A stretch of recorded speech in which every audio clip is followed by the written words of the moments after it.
Allez, on part en voyage dans le monde de la haute technologie minière. Et notre guide, c'est le tout dernier rapport de performance d'Epiroc. On va vite voir qu'on est très loin de l'image d'Épinal, de la pioche et de la dynamite. L'avenir de l'exploitation minière, il se dessine maintenant. Cette image le montre bien d'ailleurs. Le secteur minier aujourd'hui, ce n'est plus seulement une question de force brute. C'est avant tout des technologies de pointe qu'on déploie dans des environnements absolument extrêmes, que ce soit des sommets glacés ou les profondeurs de la Terre. Et Epiroc dans tout ça, c'est l'un des grands noms du secteur. C'est l'entreprise qui fournit les outils, les machines indispensables à cette industrie moderne. En gros, ce sont eux qui construisent le matériel qui façonne ce nouveau monde minier. Bon, entrons dans le vif du sujet avec le rapport. L'année 2025 pour Epiroc, ça a été une année de contraste, avec des hauts et des bas, mais on va le voir, une année qui se révèle finalement plutôt solide. Les chiffres vont nous raconter cette histoire. Là, le graphique parle de lui-même, pas vrai? Le vrai moteur de l'année, ça a été la demande absolument écrasante du secteur minier. On parle de presque 80% des commandes. C'est clair et net, c'est là que tout se passe. Et ici, on voit ce contraste en détail. D'un côté, le secteur minier est en plein boom, tiré par la demande pour les métaux précieux et industriels, surtout le cuivre, qui est essentiel pour toutes les technologies vertes. Et de l'autre côté, le secteur de la construction a un peu plus de mal.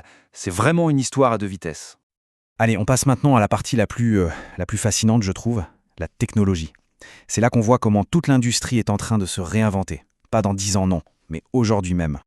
Pour bien comprendre cette transformation, il y a 3 mots à retenir. C'est un peu le triptyque qui définit la mine du futur.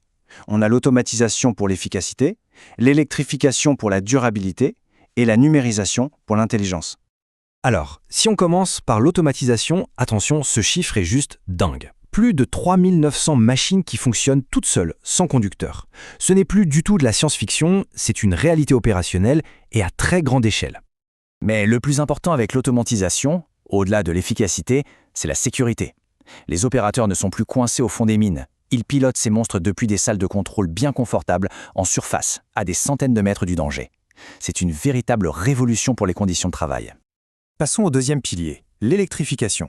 Des camions comme celui-ci, qui fonctionnent sur batterie ou sont alimentés par des câbles comme des trolleybus, sont en train de remplacer les vieux moteurs diesel bruyants et polluants, surtout au fond des mines. Et attention, ce n'est pas juste pour faire bien sur le papier.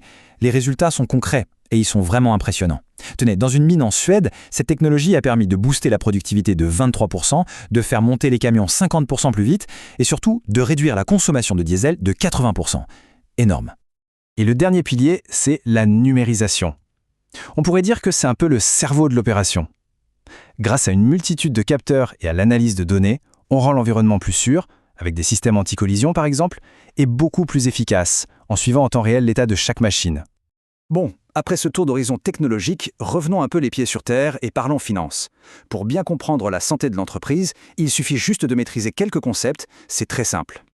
Alors voilà, pour bien lire les résultats, il faut juste comprendre ces deux termes. La croissance organique, c'est la performance réelle de l'entreprise, son cœur de métier, et les vents contraires monétaires, ce sont des facteurs externes comme les taux de change qui peuvent un peu brouiller les pistes et cacher cette bonne santé.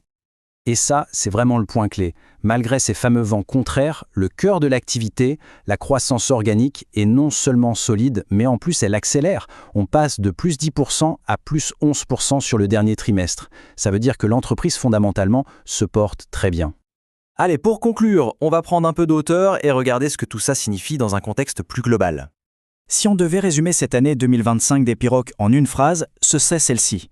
C'est l'histoire d'une demande mondiale très forte pour les ressources, qui rencontre des innovations de rupture, des technologies capables d'y répondre de manière plus efficace et surtout plus sûre. Et tout ça nous laisse avec une grande question pour l'avenir. La technologie nous aide à résoudre énormément de problèmes. Elle rend l'exploitation minière plus sûre, plus propre, plus efficace. Mais dans cette quête mondiale et continue de ressources, quels seront les prochains grands défis à relever pour notre planète? La question, elle, reste ouverte.